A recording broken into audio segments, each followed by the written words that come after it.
Alors, Pascal, vous avez passé les 3 jours de congrès avec nous. Vous avez été très fidèle, très attentif. J'ai surveillé quand même un petit peu. Donc, après ce vécu de 3 jours sur la thématique transmettre, j'imagine que vous aussi, vous avez un message à transmettre aux congressistes. On va essayer. Chers amis, d'abord, merci d'avoir choisi de travailler cette question de la transmission. Merci parce qu'elle est essentielle, mais je la trouve souvent mal posée, trop souvent posée en termes de tout ou rien, comme si nous n'avions le choix qu'entre le corset et l'absence de colonne vertébrale, le choix qu'entre Erich von Stroheim dans La Grande Illusion et la méduse invertébrée. Alors je sais bien, tout le monde parle de crise de la transmission. Je me réjouis d'ailleurs que finalement cette notion de crise de la transmission était relativement peu présente dans nos 3 jours. Je m'en réjouis parce que je nous invite tous ensemble à ne surtout pas céder aux sirènes du désenchantement.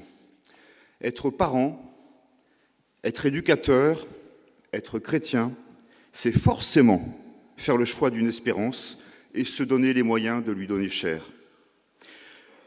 Nous le savons tous, la transmission est devenue difficile. Mais je suis convaincu que cette difficulté est précisément une chance, en ce sens qu'elle nous appelle à inventer de nouveaux chemins. Et je voudrais ce matin plaider pour une transmission modeste, confiante et heureuse.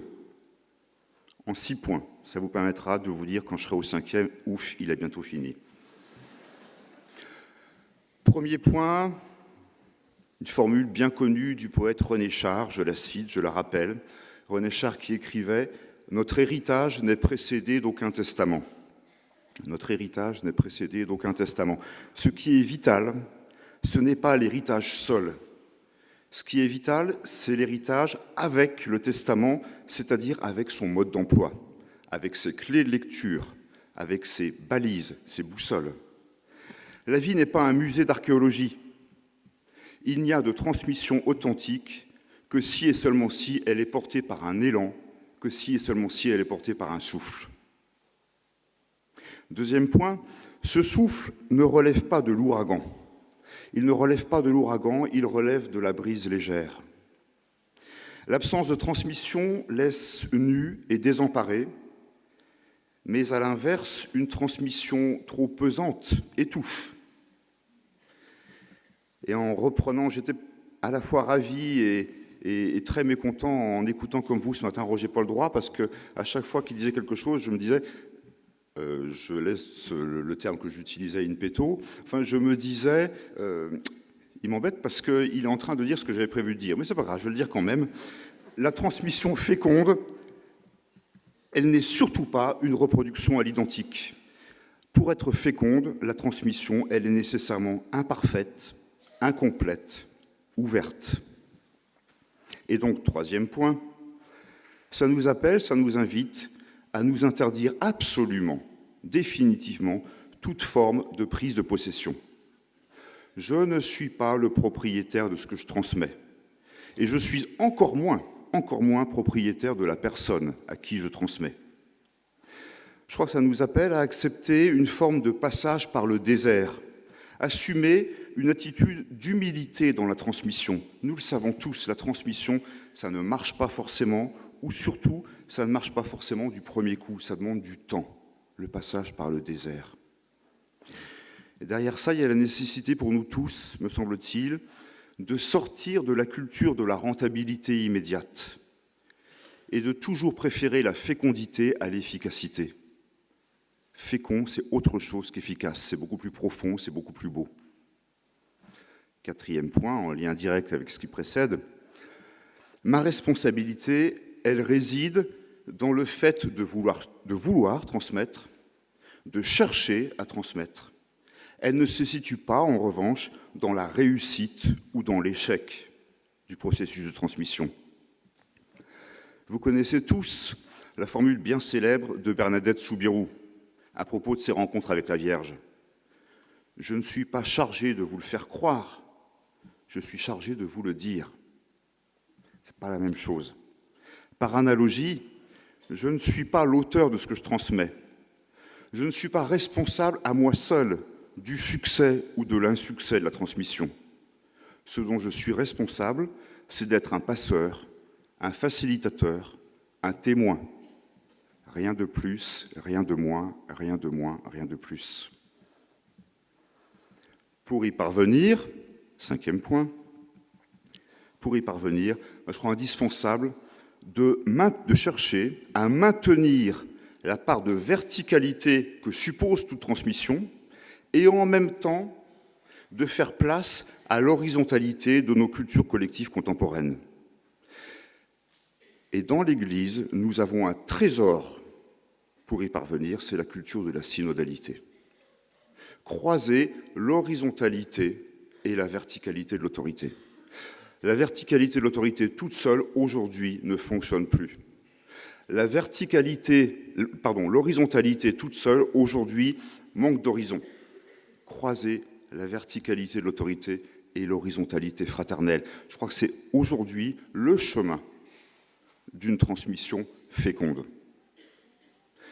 Tout ceci, bien sûr, c'est mon 6e point, nous amène à réenchanter la transmission, en nous rappelant qu'en définitive, toute transmission est d'abord et avant tout une affaire de relation, et je risque le mot, une affaire d'amour. Le prologue de l'évangile de Jean, le Verbe s'est fait chair. Ce n'est pas le Verbe tout seul dans un ciel désincarné. Le Verbe s'est fait chair. Et le récit dans les évangiles de la rencontre entre le Christ et Zachée. Le Christ qui dit à Zachée, à ce petit bonhomme que tout le monde considère comme un salaud, comme un méchant. Le Christ qui dit à Zachée, « Aujourd'hui, il me faut demeurer chez toi. » Aujourd'hui, il me faut demeurer chez toi. C'est bien une histoire de relation qui se joue. Et dans cette relation, qui est une relation d'amour et de confiance, alors un passage de transmission est possible. Aujourd'hui, il me faut demeurer chez toi. Si je récapitule, j'ai parlé d'élan, j'ai parlé de liberté et de créativité, j'ai parlé de promesse de vie, j'ai parlé de fécondité dans la modestie. Je nous ai invités à porter une attitude de témoin, de passeur dans le partage et dans une relation humaine fraternelle. Eh bien, je me dis, Madame la Présidente, chère Caroline, je me dis que tout votre engagement et toute votre manière d'habiter cet engagement incarne précisément ce que je viens de dire de la transmission. Bien sûr, l'appel et l'appel national, ce sont des équipes. Et mes remerciements, c'est à vous tous qui sont destinés. Mais en même temps, au cœur de ces équipes, il y a bien une personne. Une personne qui a reçu un héritage, qui lui a été fidèle, qui l'a fait vivre et qui l'a fait fructifier. Une personne qui peut, de ce fait, aujourd'hui, passer le relais dans les meilleures conditions possibles à Gilles et à Vincent, auxquels j'exprime toute ma confiance. Dans la poursuite du travail accompli par vos prédécesseurs, et avec Jean-François, que je salue chaleureusement et il le sait amicalement, vous pouvez être fiers de ce qu'est l'appel. Un mouvement vivant, un mouvement crédible, et pour l'enseignement catholique, un partenaire loyal et créatif qui nous aide à aller de l'avant pour une alliance éducative toujours plus authentique et pour une communauté éducative toujours plus fidèle à ce qu'elle doit être. Alors je le sais bien, tout n'a pas toujours été facile, tout n'a pas toujours été rose, si j'ose dire.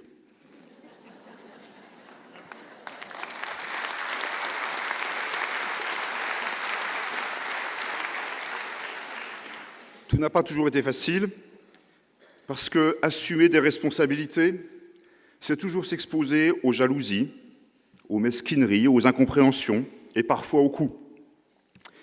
Des coups, il y en a eu. Et pas toujours dans le respect des personnes que l'on serait pourtant en droit d'attendre de la part de certains donneurs de leçons en catholicité.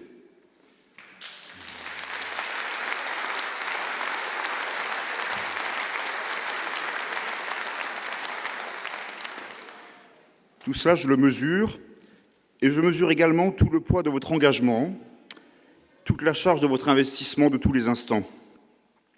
Vous le savez bien, j'ai toujours été très impressionné par votre infatigable énergie. Énergie pour aller à la rencontre des parents, pour répondre aux innombrables sollicitations, pour encourager, pour stimuler, pour soutenir. Et c'est bien dans cela que votre témoignage est un témoignage que votre transmission, c'est bien dans cela que votre transmission est une transmission dans et par le témoignage. Le témoignage de l'engagement, le témoignage du courage, le témoignage de la générosité humaine, de la loyauté, de la franchise, de l'attention aux personnes. Avec Jean-François, vous avez porté et fait rayonner une mission, un élan, un projet. Avec Jean-François, vous l'avez fait en nouant avec nous tous des relations simples, vraies, conviviales. Au nom de l'enseignement catholique, le secrétaire général peut vraiment vous dire un immense merci. En son nom personnel, Pascal vous dit toute son amitié et toute son affection.